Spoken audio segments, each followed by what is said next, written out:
Hello again, ladies and gentlemen. Saka here with another episode of Kerbal Space Program 1.2. We are here launching this little guy here, this little satellite. We are launching him to Duna today. I tried to do the mining mission off camera. Well, on camera. I recorded episodes, but unfortunately we did not have the electric charge able to be generated to do that. So I figured, let's just go to a brand new place. Let's stretch our wings and try to find some science that we have not found before. And of course, we have not made it to Duna yet. So I am launching this this small probe here with one each of each science experiment that we currently have. And it's got a transmitter on it, a lot of solar power, which means we'll get at least one of each experiment. And I have an engine on it. I don't know if it would be beneficial to hop from one biome on Duna to another with the non-recyclable experiments, but we could give it a try. But essentially, I want to go someplace new. I want to see and do new things and hopefully unlock new contracts. So this is a standard launch profile here, just shooting off at the 90. Duna is pretty much on the 90-degree slope as well, so we don't really have to worry about an inclination change as far as Duna is concerned. So we just have to worry about meeting it along the solar plane. Alright, now that we're at the 45, I'll stability assist it and keep it locked nice and tight until this outer stage goes away. I have separatrons on here, so it should be good. But you've seen these launches before, so why don't you sit back and relax, and I'll do the flying. I'll see you when we are ready to plot our course to eject for Duna. So stay tuned, it's going to get fast.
All right, ladies and gentlemen, we have a circular orbit. We won't be dipping back into the atmosphere. Let's go ahead and set Duna as our target.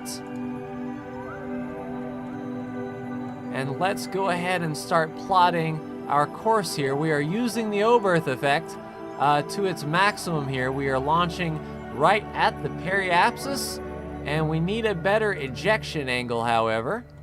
We want to basically eject to where our orbit is going to align with the plane. Now let's see what that does for us here. Yeah, we've shot way too far out. Let's bring that right on back. Are we going to encounter Duna? It's a 0.1 on the node. Can we adjust our timing just a touch here? No, it doesn't look like. We might be a little bit early. So I need to come out just a touch.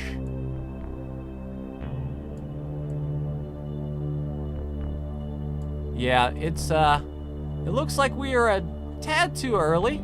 So no worries here. Let us fast forward a bit. We'll head out to the tracking station and and time warp some. That is really no big deal here.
All right, ladies and gentlemen, it looks like we can work with that.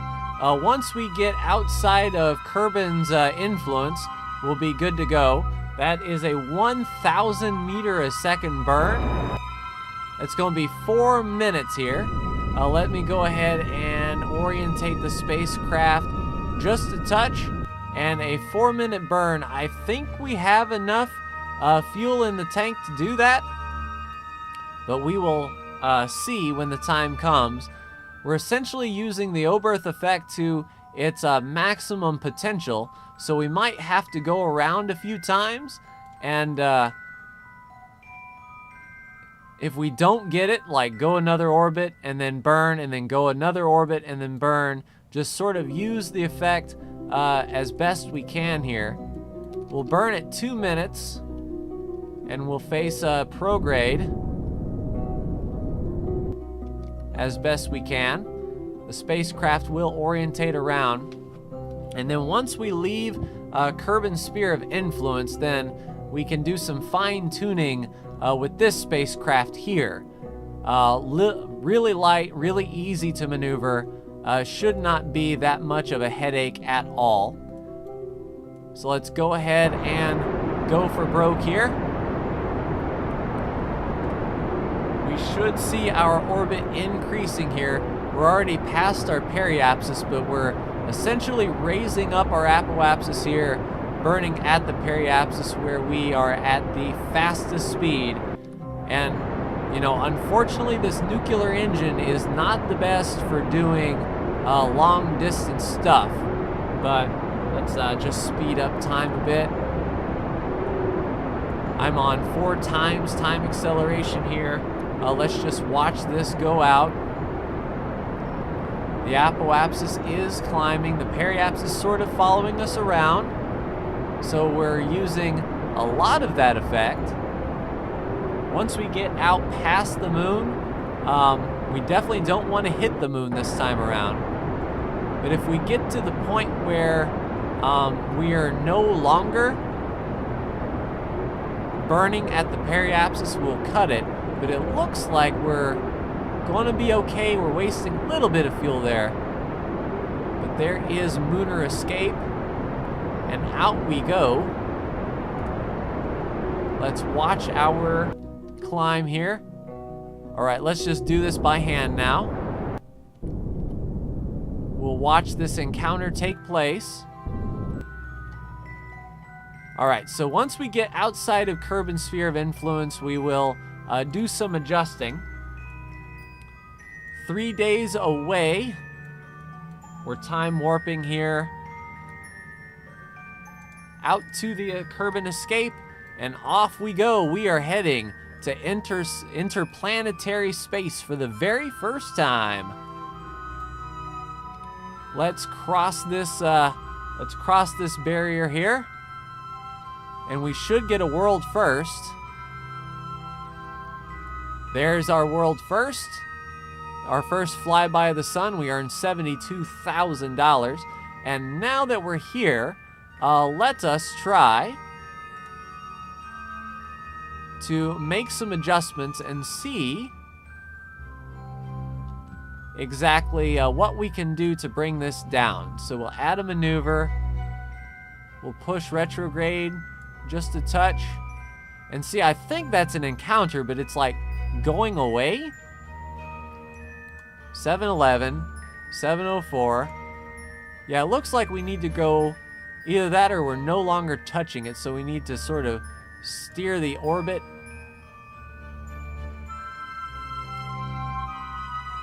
That's 1.2 million. That's 1 million.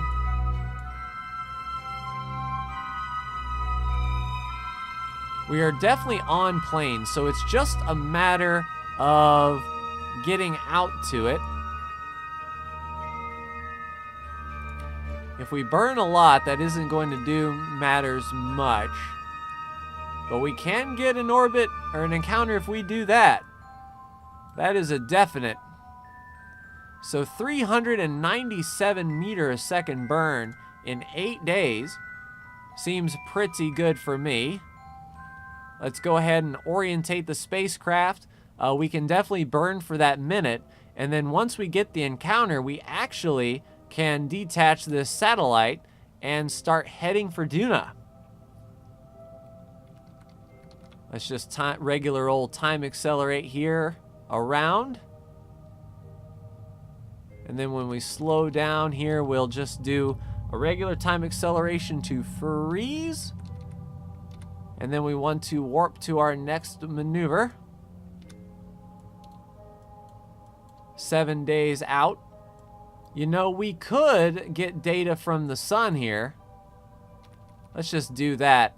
Do I have any non-resettable experiments?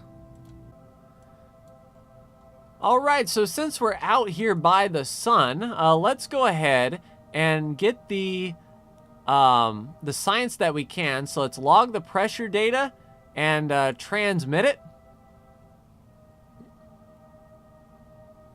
Come on. I know we've got enough here. Let's make sure that this doesn't require. It allows the partial. Let's review the data and transmit it. There we go. We got some high over the sun. Let's log our seismic data, which we can't do until we're on the surface. Let's see what this guy says. Run the atmosphere. So we got to be in an atmosphere for that. So essentially, and I don't want to waste the goo, how about our thermometer? It's on here somewhere. There she is. Let's log the temperature there for another 16 science. All right, we got that scientific data done. And now we are ready for our Duna encounter. Well, our maneuver to get to Duna encounter. 3 days away. And we want to burn for a minute 14, so we want to go at 45 or so. SAS on and burn for what you've got.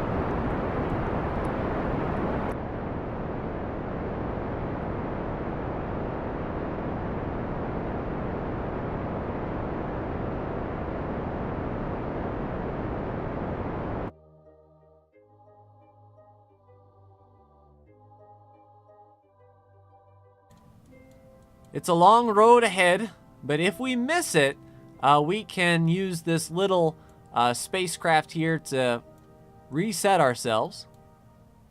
It's the long 100-day journey. Looking for Duna. I don't see it quite yet. Still 60 days away. Luckily, our solar panels are facing the sun. And we've got a lot of good charge here. All right, we're slowing up and we're about to cross into Duna. We're 3 hours away. Duna should be out there somewhere.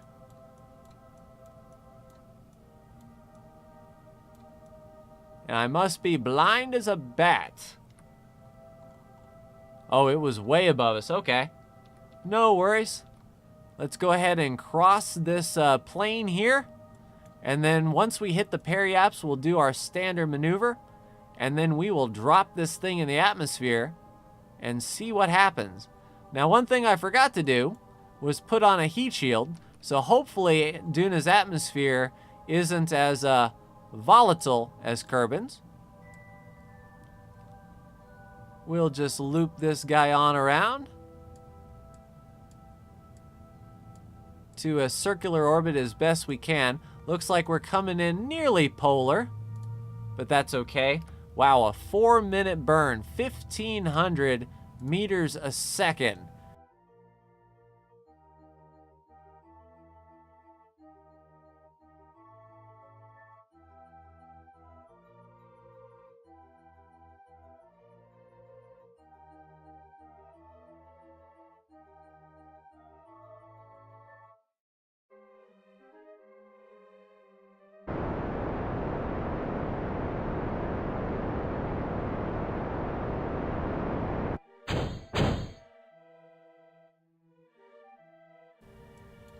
All right, ladies and gentlemen, we are coming under Duna now. It's only a 48-second burn to sort of park ourselves, and I think we have enough here to do such things as these.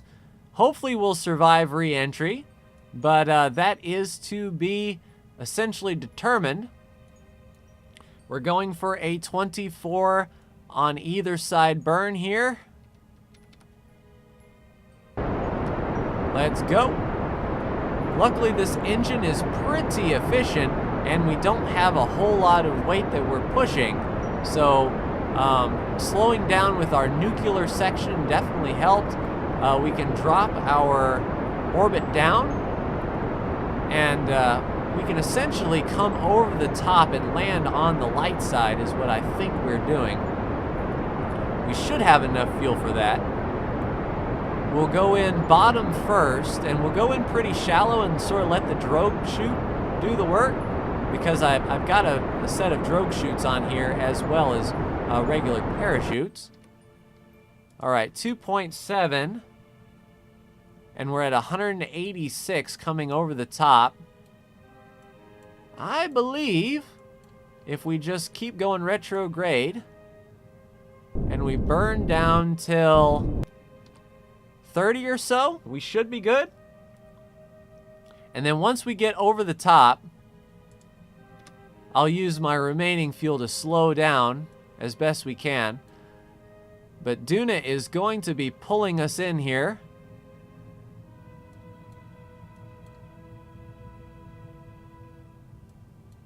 We could get some scientific data from Duna while we can. I mean, we might as well min-max our science while we are here. See, we can't do that particular science there. Let's log our pressure data. Another 60 science. All right. 100% there. We can do another temperature scan. Another 40 science there.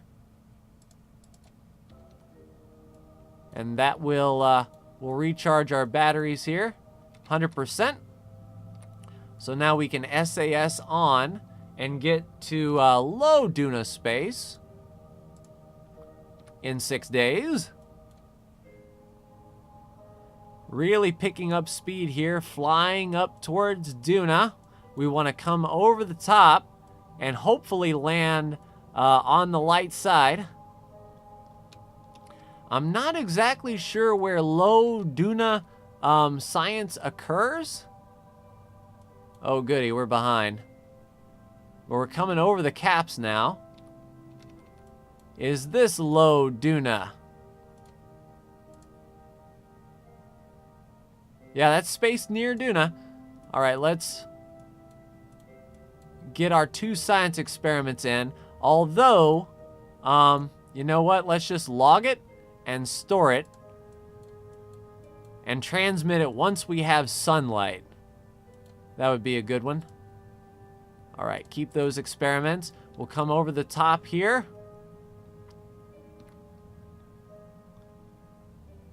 And I believe we're interfacing with the atmosphere. So for the time being, what I want to do And I can't retract the panels because we're blocked by Duna. Well, I know we're blocked by Duna. I want to Oh, that's right. These panels can't be retracted. Ruh-roh, Raggy. Hopefully then they can survive re-entry. How is our overall orbit doing? Yes, our overall orbit is shrinking.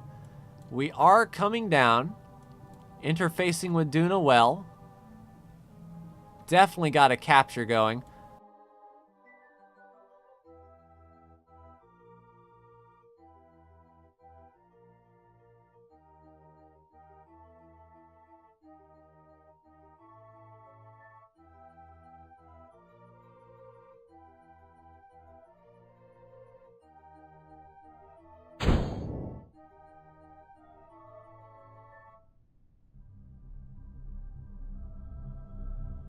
Once we reach land, we'll be able to do the mystery goo and our atmospheric check here.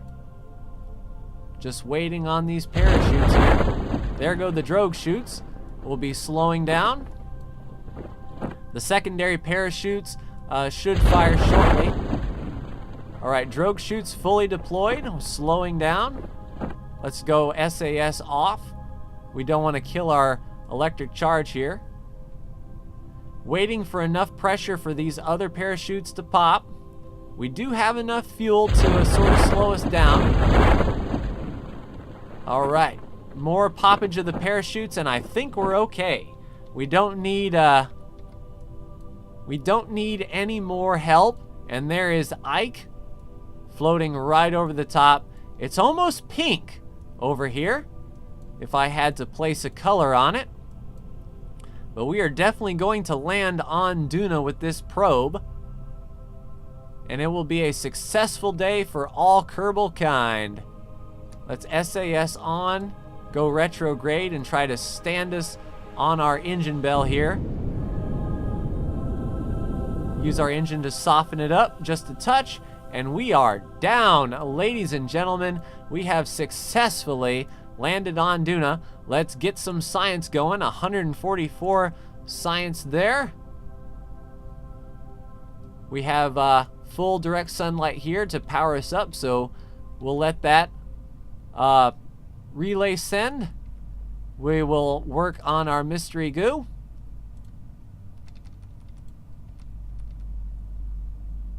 Come on now. Let's get our mystery goo going. Why you no observe mystery goo? Is it because we don't have enough charge to observe the mystery goo? There we go. We'll observe the goo and transmit that data. Yep, why not? No scientist will ever come here again. Let's log our barometer here for 96 more science. 100%. And our atmospheric. Run atmosphere analysis for 192 science. Excellent. And that's going to be quite the transmission. And we have a Duna set. There we go. 100% there.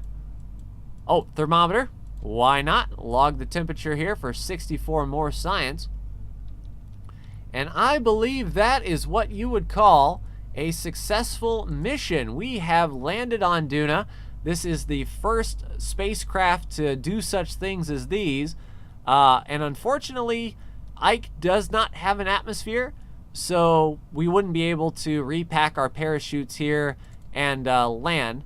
But that is going to do it for me in this episode of Kerbal Space Program. Ladies and gentlemen, like, share, and subscribe if you are so bold. And I will see you in the next Kerbal Space Program 1.2 video. Take care.